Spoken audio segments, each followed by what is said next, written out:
में उन्होंने अपना योगदान दिया और नौकरी की।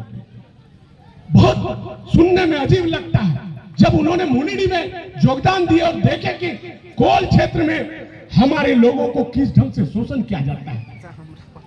आज हम आए थे और देखे तेतुलमारी में सन 1972-74 की बात है, यहाँ एक ऐसा आदमी हुआ करता था शकलदेव सिंह, जिन्होंने पूरे गांव को हजारों गोलियां चलाई थे। उस दौर में जब लोग घर से खड़ा होना अपने आप को डरते थे, 77 और 72 के दशक में उन्होंने पुरजोर तरीके से उस आंदोलन का बिगुल बजाए और जिसके चलते उनकी हत्या की गई। यह हत्या महज किसी तरह का कोई प्रतिशोध नहीं थी।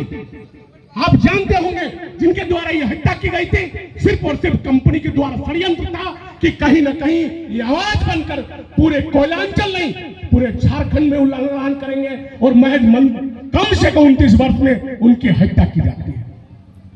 आज इस बात को समझना होगा, हमको कहीं ना कहीं युवाओं को समझना होगा कि उस 29 साल ये सौभाग्य है कि उस 29 साल के शक्ति बाबू ने एक आंदोलन बिगा और आज आपके पास जो जयराम जी हैं वो भी महज 29 साल के आपके पास बैठे हुए हैं।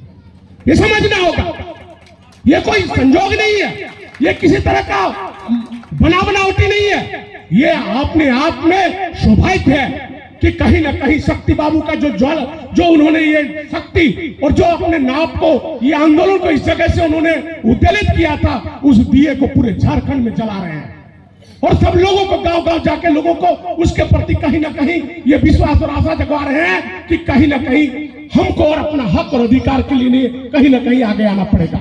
आज 1.5 साल से भाषा आंदोलन चाहे 60-40 तमाम चीजों का, चाहे 1932 का खतियान, तमाम मुद्दों को लेकर 1.5 साल से आज आंदोलनरत है।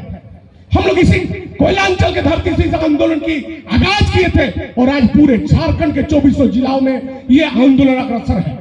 हम माताओं से, खास करके माँ काकी से और युवा पीढ़ियों से कहेंगे कि आप आगे आओ और जयराम जी के बातों को अनुसरण करो और अनुपालन करो कि आखिर क्यों ऐसा। मैं 29 साल का लड़का हूं, आज पीएचडी करते, अच्छे ओहदे में जाते, अच्छा नौकरी मिलता, बाल बच्चे के साथ अपना अच्छा जिंदगी जी सकते थे। क्या जरूरत पड़ सकी है कि ना घर का ठिकाना, ना कहाँ रहना है, कहाँ खाना है और पूरे झारखंड का दर दर का दौरा कर रहे हैं। क्यों? हमें समझना होगा भाई, हमको कहीं ना कहीं इस बारे में अनुसरण और कहीं ना कहीं मंथन करने की जरूरत है। हम देख रहे हैं क्या स्थिति पूरे ये हम लोग कोयलांचल क्षेत्र में बैठे हैं, जो तेतुलमुड़ी का रैयत है, 1932 का खतियान है यहाँ का, 32 नहीं 1908 का। आज बगल में कोल माइन चल रहा है। आज इसका प्रकृति, नेचर यहाँ कहीं ना कहीं हमारा मने सरना स्थल, कहीं ना कहीं ग्राम पूजा हुआ करता था, आज महज ऐसा लगता है मानो कि वीरान पड़ गया है। क्या ऐसी स्थिति आ गई?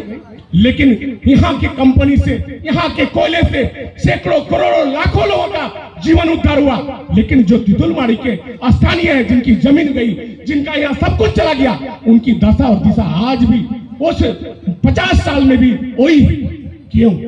कहीं ना कहीं नीति निर्धारण करने वाले, कहीं ना कहीं विस्थापन नीति करने वाले, कहीं ना कहीं नियोजन नीति बनाने वाले लोग ऐसे नहीं आए जो हमारे लिए विचार नहीं किए।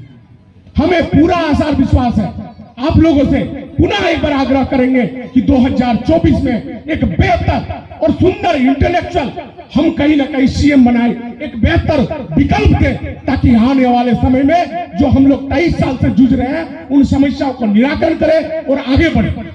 हम पुनः सबसे, माताओं से खास करके, चूंकि समय 10 साढ़े 10 बजे दिया गया था, चूंकि बारिश के चलते, चूंकि इंद्रदेव बहुत मेहरबान हुए हम लोग पे, हम धन्यवाद करते हैं कि इस पूरे इस वर्षा काल में सबसे ज्यादा आज बारिश हुई है।